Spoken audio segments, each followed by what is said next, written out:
Donc aujourd'hui, on va vous parler de, enfin, je vais vous parler de la 3G+. Donc c'est connu sous HSDPA. Enfin là, c'est que dans le link de la 3G+, téléchargement. Et vu que c'est un sujet très technique, on y voit souvent la documentation. Donc je voulais d'abord faire une introduction sur la documentation et le plaisir de lire de la documentation. Donc comment ça se représente? Bon, déjà on a des genres de Word et ça fonctionne sous forme de commentaires. Je ne sais pas si vous avez déjà mis des commentaires sur Word. Ça ressemble à peu près à ça. Et il y a des gens qui mettent des commentaires. Et moi je suis tombé sur quelqu'un qui a été accepté au niveau du commentaire, où il mettait comme commentaire fonte, point d'interrogation, point d'interrogation. Juste pour dire, ah mais c'est pas de la bonne fonte, c'est pas la même fonte. Je trouve quand même que c'est vraiment un manque de respect, donc je vais vraiment le présenter.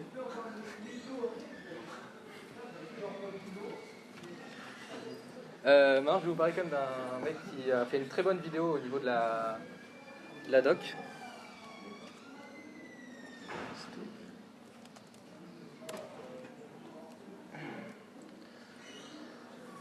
Hop.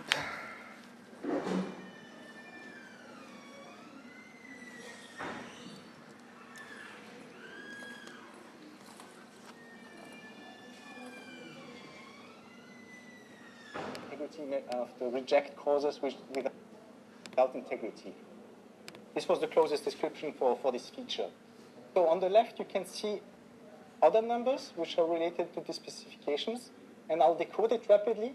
So the first number tells Donc you là, ça, at which this feature has been introduced. Il faut justement suivre the second number tells you, and the first number tells you who introduced it. The second number tells you which type of feature it is.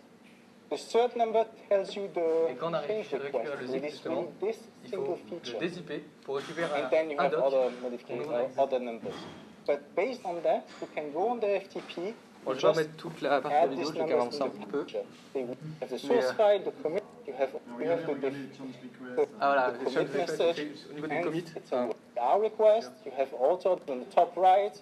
The branch name is the CR request. You have altered the commit title, the commit message, and et quand on récupère justement le doc, c'est en général des choses qui ont été barrées, des choses qui ont été ajoutées en mode suggestion, et on doit les accepter pour justement avoir la doc finale. Comme je vous dis, c'est vraiment un plaisir. Also is that you find more information about so that commit this list of all. Et je voulais remontrer un dernier truc. Voilà, du coup, ça ressemble à ça au niveau des arbres. Si vous avez déjà utilisé Git, normalement vous avez tous utilisé Git ici. Ça ressemble à peu près à ça.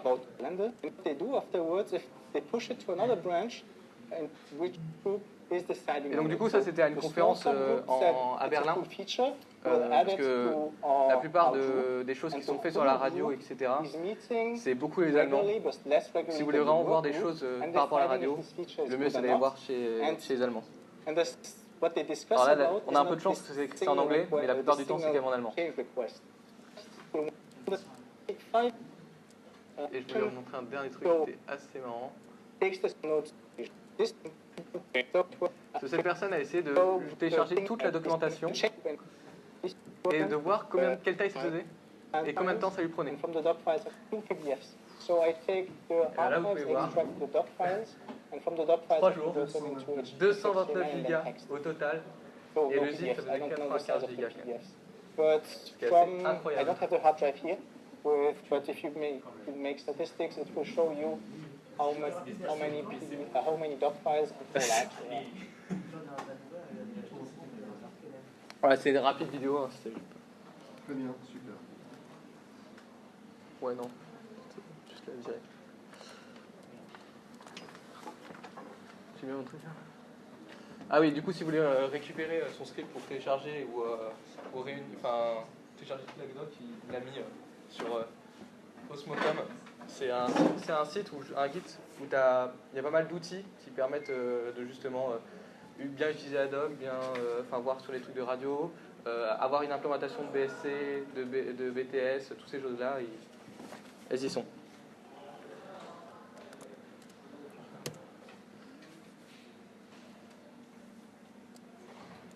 Donc je ne vais pas vous parler vraiment des détails techniques, parce que c'est vraiment technique et on n'a pas envie de ça, on n'a pas le temps, et on n'a vraiment pas envie de lire ce genre de truc.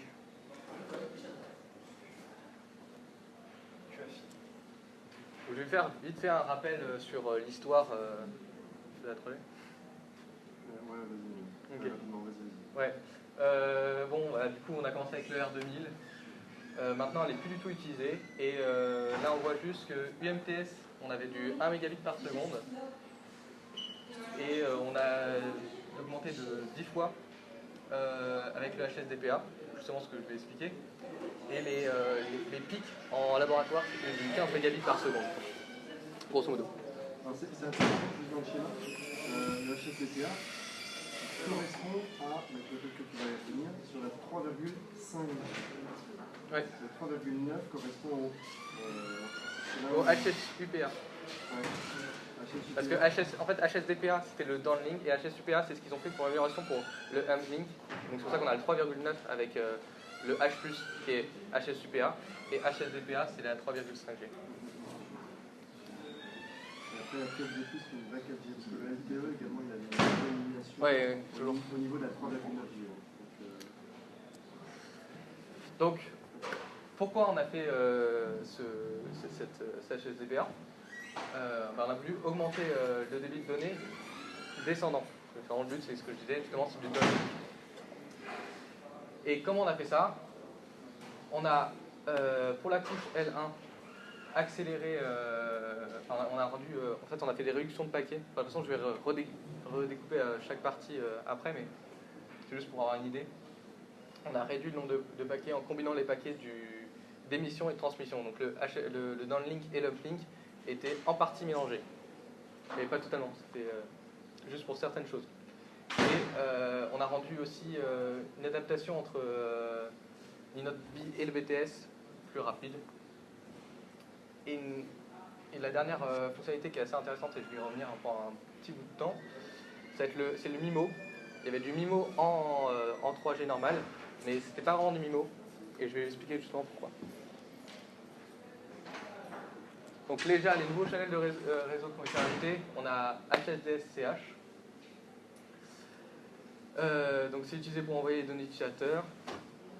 Le transport est chiffré, donc tout ce qui est mode AM, Acknowledge Mode, et UM, Unacknowledge Mode, peuvent passer là-dessus. Par contre, tout ce qui est TM, donc Transparent Mode, on ne peut pas passer dessus parce que forcément, c'est pas chiffré. Le transport de la HSDS-CH est traité et décodé par le CCTR-CH. Donc le CCTR-CH, c'est un flux encodé et multiplexé qui justement qui va entre guillemets chiffrer et diviser en plusieurs paquets pour justement que le HSDCH lui les réunisse pour relire ça. Comme on est un peu comme dans Microsoft, on doit toujours avoir d'être compatible avec les versions précédentes. Vous verrez que dans toutes les documentations à chaque fois, il faut être compatible avec la release 99. Donc la release 99, c'est justement en 1999, c'est les premiers standards qui ont été posés. Donc il faut toujours être standard avec tout ce qui était là avant, donc forcément. Le HSDSCH peut être aussi utilisé comme DCH. Comme c'est du downlink, forcément c'est que du téléchargement. Et on a un système de scheduling pour gérer plusieurs paquets et de plusieurs lieux en simultané. Donc, parce que justement, comme c'est du multiplexé, forcément on va avoir plusieurs paquets en même temps. Donc quel paquet on va traiter d'abord et comment on va les gérer. Ça va être fait par principalement du round robin, ce que j'ai trouvé sur les opérateurs. Bien que dans la documentation, ils ont juste mis ça comme un exemple, mais au final c'est ce qui a été choisi et utilisé chez les opérateurs. Enfin, round robin, je pense que ça parle à tout le monde, pas besoin de réexpliquer.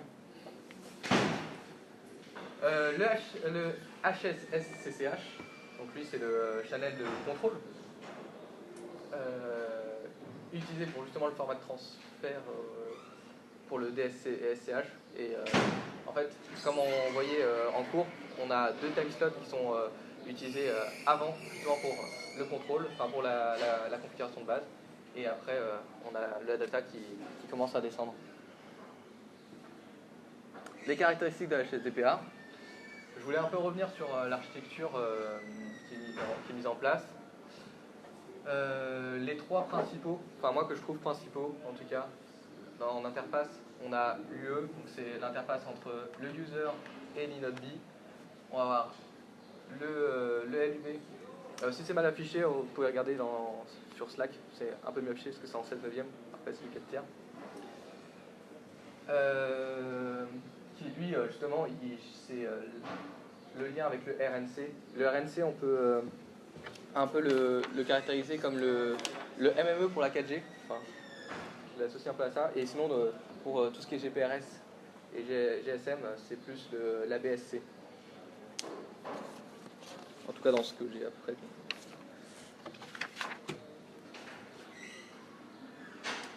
Et tout ce qui est RAN, justement, du coup, c'est ce qui est la BSS.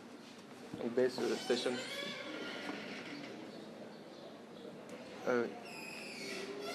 Voilà, ça c'était juste pour un peu pareil, c'était au niveau des layers, tout, mais maintenant vous connaissez ça, on va peut-être passer un peu plus vite là-dessus.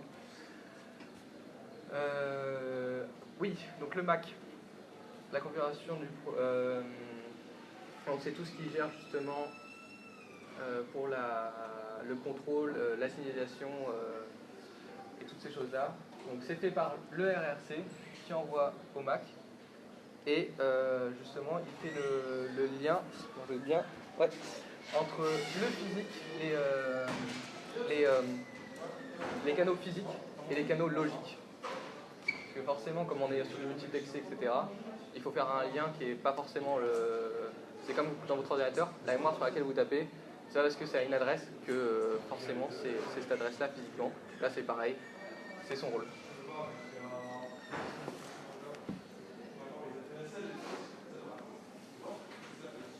Donc là, je vais prendre un exemple qui est du Mac, qui est le Mac HS. Donc ici, on voit, donc là on a notre HSDCH, ce que je parlais tout à l'heure au niveau de la data. Elle va arriver là, on va avoir le scheduling qui est géré. Donc lui, c'est lui qui... Enfin, le faux contrôle flow.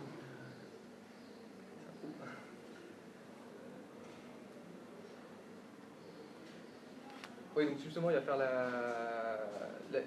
ça va gérer le format de transport approprié, la gestion du scheduling, comme je l'expliquais, les HRQ, que je reviendrai plus tard sur exactement ce que c'est, plus précisément, parce que... Mais si vous voulez retenir quelque chose pour l'instant sur le HRQ, c'est comme un hack, mais en actif.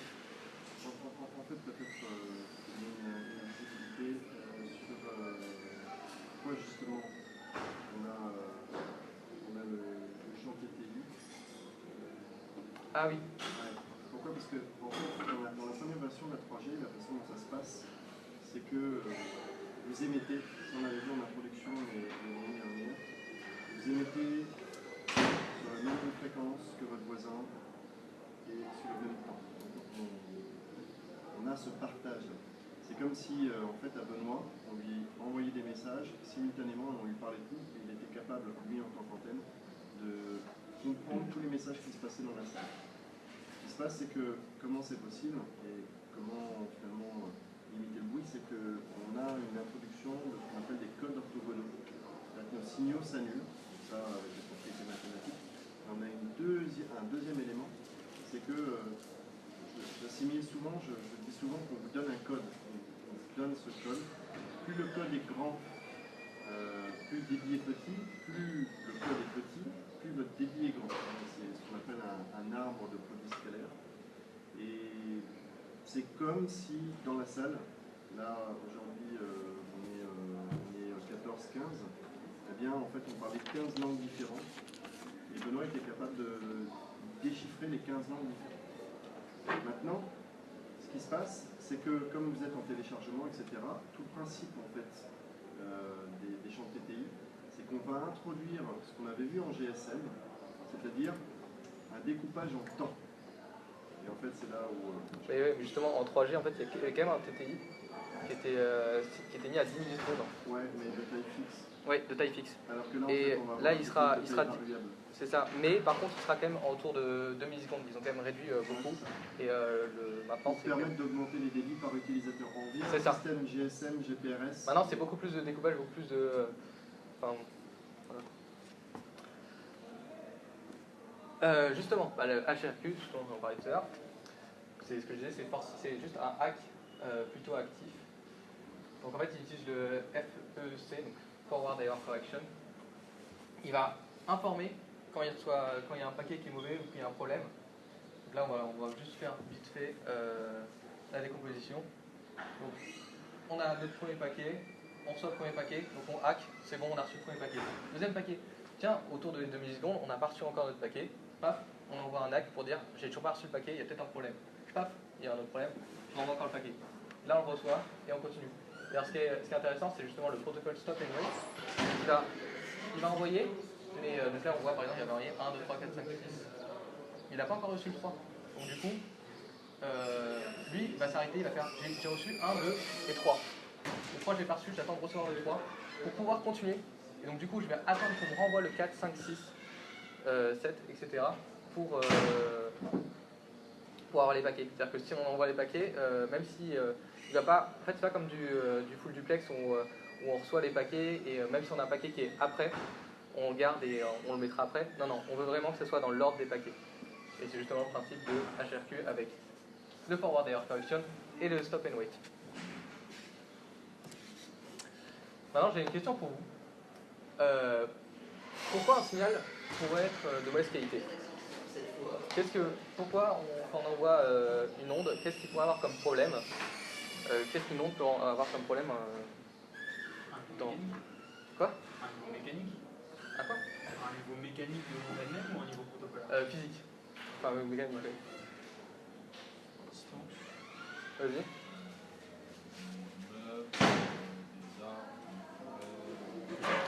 C'est ça, il y a une partie de ça. Il y a une partie de ça. Donc il y a déjà le premier, c'est le path loss. Donc ça justement, c'est pas celui que je veux. Enfin si, c'est justement avec les bâtiments et tout. Et c'est surtout autre chose. Une autre idée sur ce qu'il pourrait avoir comme problème.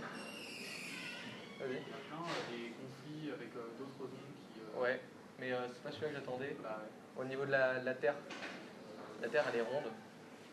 Ce qui fait que tu as une courbure de la Terre.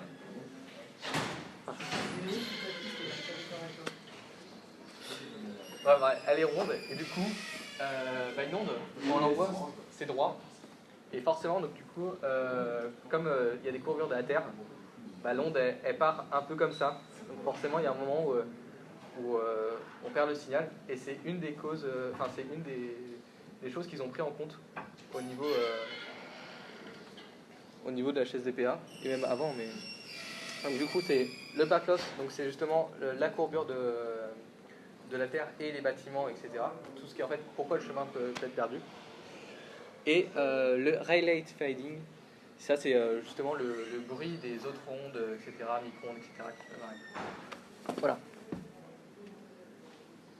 Donc après, comment on a réglé ça? Avant, pour la 3G, on avait ce qu'on avait le FPC, Fast Power Control. Je ne vais pas le détailler ici, on va plus parler de la HSDPA justement. En HSDPA, on utilisait l'AMC, qui est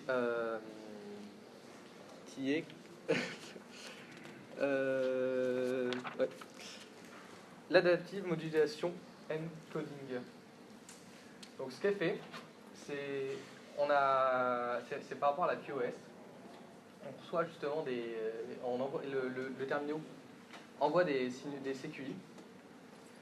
Et en fonction de ces CQI, on va savoir si il reçoit un très bon signal ou un mauvais signal ou un pas très bon signal, etc. Et en fonction de ça, on va pouvoir voir que, attention, on est dans la zone, on va plutôt utiliser les fréquences en QM64 ou en QM16, en QPSK. Et ça, c'est en fonction de justement la qualité de signal. On va élargir ou rétrécir le champ de vision. Et justement, alors, pour la HSDPA, il n'y avait pas vraiment il y avait que certains opérateurs qui avaient implémenté la 64 QAM, mais c'était vraiment pas la majorité. Et donc du coup, sur certains mobiles, bah, ça gérait pas le 64 QM. Donc même si on avait un mobile qui permettait d'avoir cette qualité de service, on pouvait pas y accéder, tout simplement. Et après, on a aussi du coup le Fat Pipe scheduling, et ça c'est justement à voir avec enfin c'est un algorithme comme le round robin qui permet de justement scheduler, savoir les CQI, comment on les gère.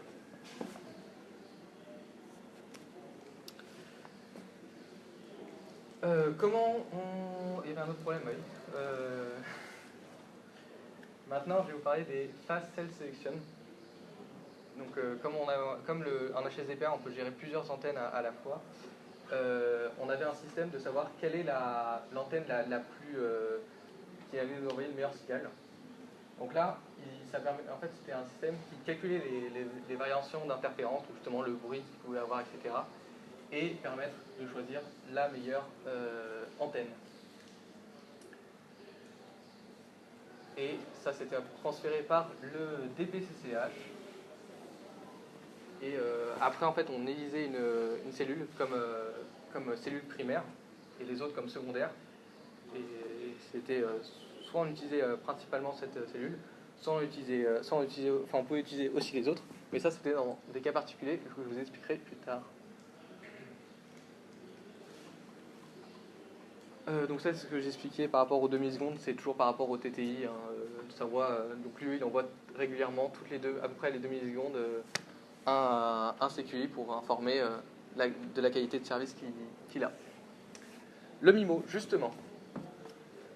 Comme je vous expliquais tout à l'heure, on avait parfois plusieurs cellules. Et ça, c'est le principe du MIMO. Donc à la base, on avait du CISO, single input, single output.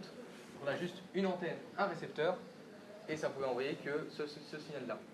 Après, on a pu avoir le single input, multiple output. Ça a permis justement d'envoyer à plusieurs, d'une même antenne, on peut envoyer à plusieurs mobiles. C'est plutôt logique maintenant. On a aussi l'inverse. Et maintenant, l'HSDPA a introduit le MIMO, qui était déjà là avec la 3G. Mais la différence avec la 3G, c'est que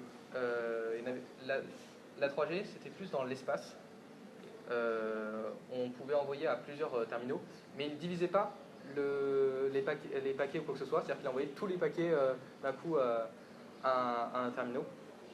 Alors que justement, un terminal, oui. Alors que l'HSDPA, lui, il va diviser les paquets pour pouvoir les envoyer en multiplexé. Et donc du coup, il peut envoyer depuis plusieurs cellules des paquets et que le terminal puisse les réunir grâce à ce système.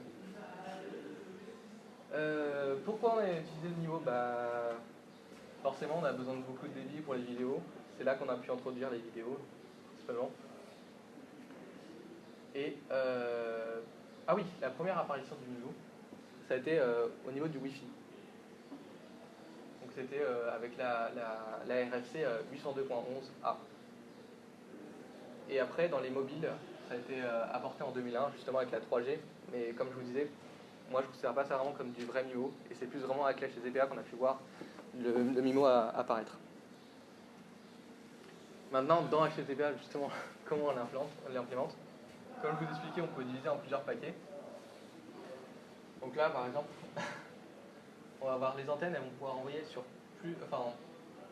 ça c'est la donnée qu'on veut transmettre.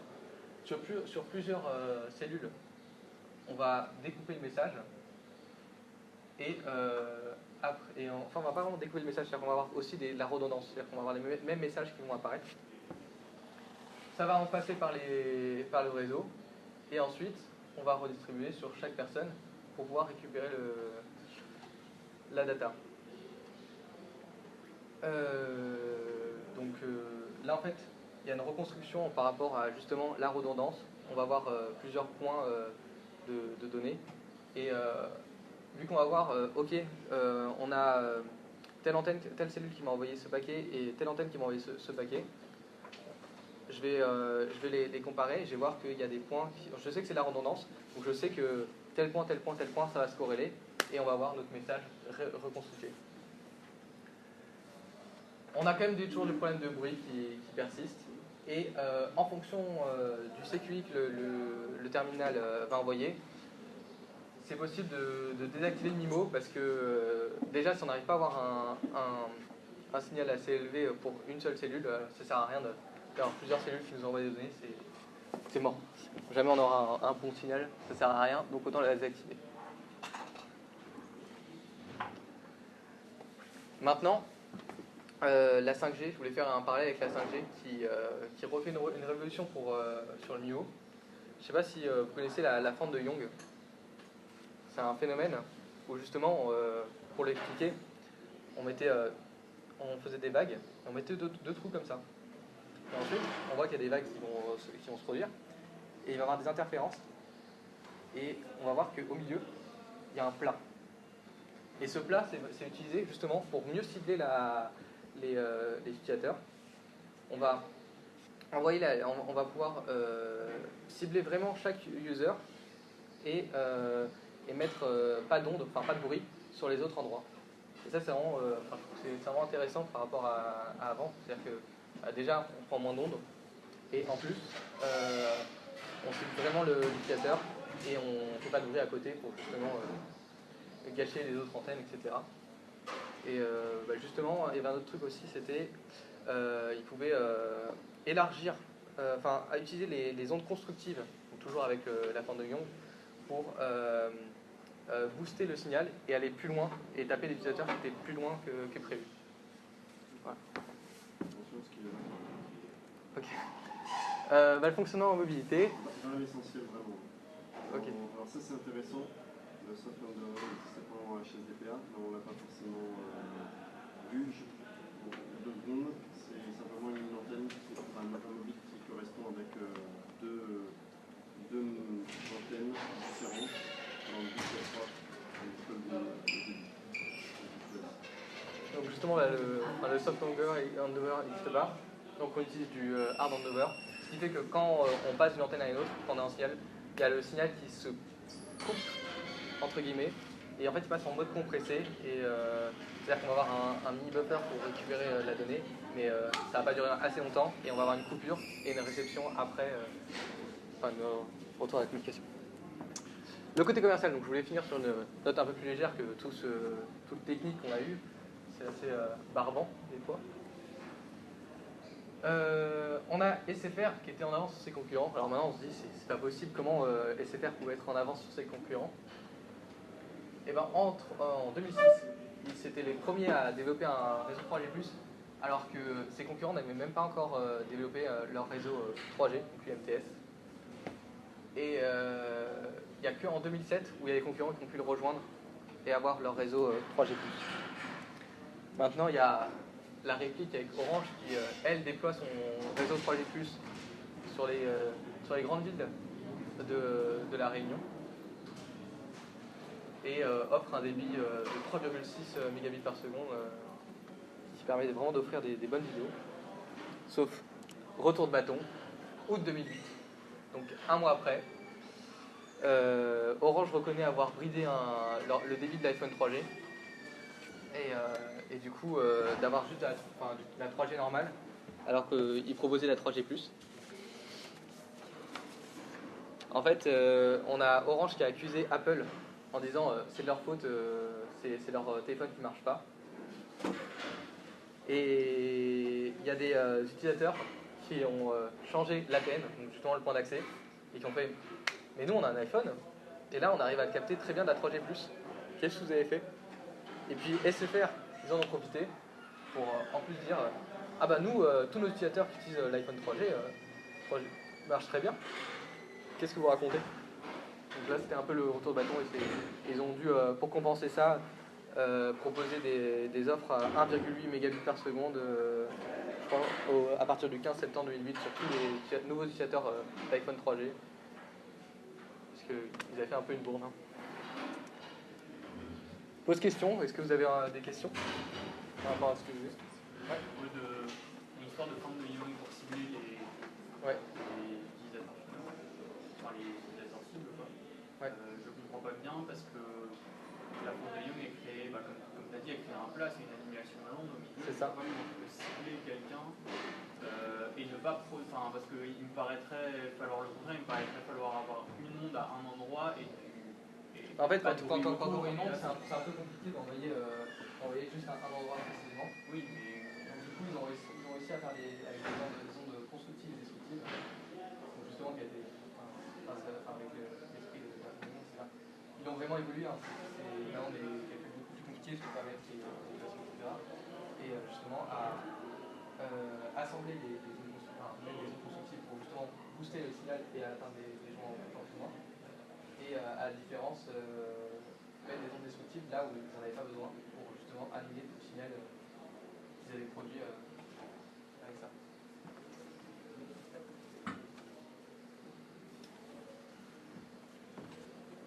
D'autres questions?